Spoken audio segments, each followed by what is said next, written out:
កំសន្សំរឿងកំធ្វើខ្លួនឯងជាធុងសម្រាមនឹងឯងកំ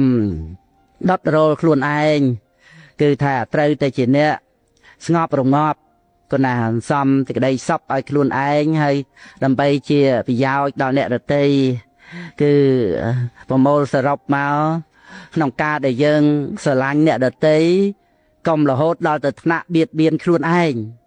លោភលៈប្រព្រឹត្តទៅដោយអំណាចលោភៈដោយរាគៈអីហ្នឹងយើងដឹងតែពីរឿងស្រឡាញ់គេប៉ុន្តែបន្ទុះនឹងខ្លួនឯងនេះតែយើងល្ងងបណ្ណាទៅទាំងដែលធ្វើឲ្យខ្លួនឯងមានទុកមានទោសនេះព្រោះហេតុតែលោភៈហ្នឹងអាហ្នឹងមួយរឿងសរុបមកមួយរឿងទៀតវានៅលើទោសៈយើងខឹងយើងស្អប់អ្នកដទៃនឹងឯងប៉ុន្តែយើងអត់បានគិតថាយើងខឹងយើងស្អប់យើងបន្ទុះអ្នកដទៃនឹងជាការស្អប់ខ្លួនឯងជាងណាបន្ទុះខ្លួនឯងជាងយើងអត់បានដឹងទេហើយមួយទៀតរឿងមោហៈនឹងឯងវាជារឿងស្រឡាញ់ខ្លួនឯងក្នុងโลกហ្នឹងស្រឡាញ់ខ្លួនឯងគ្រប់គ្នាប៉ុន្តែអត់បានពិចារណាថាតើអំពើដែលយើងធ្វើហ្នឹងពិតជាស្រឡាញ់ខ្លួនដែរឬអត់វាស្រឡាញ់ដោយទាំងអវិជ្ជាផងស្រឡាញ់ដោយទាំងសេចក្តីល្ងងផង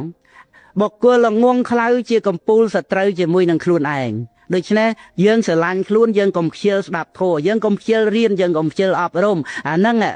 បានពិតជាស្រឡាញ់ខ្លួនមែនត្រូវឲ្យអស់អវិជ្ជាឲ្យអស់សេចក្តីល្ងងដូចតែយើងវឹកហាត់អប់រំយ៉ាងកម្មវិធី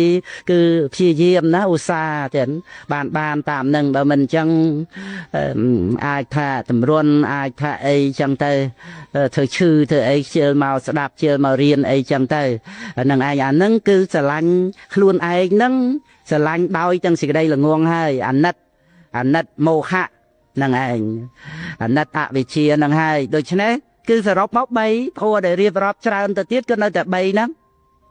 នឹងឯងលោភៈកុំស្រឡាញ់អ្នកដទៃដល់ទៅថ្នាក់ស្អប់ខ្លួនឯងទី2កុំឲ្យស្អប់អ្នកដទៃដល់ទៅថ្នាក់បន្ទុះនឹងខ្លួនឯងទី3កុំស្រឡាញ់ខ្លួនឯងដោយទាំងស្រឡាញ់អវិជ្ជាផងអញ្ចឹងប៉ុណ្ណឹងចឹងសូមអនុមោទនា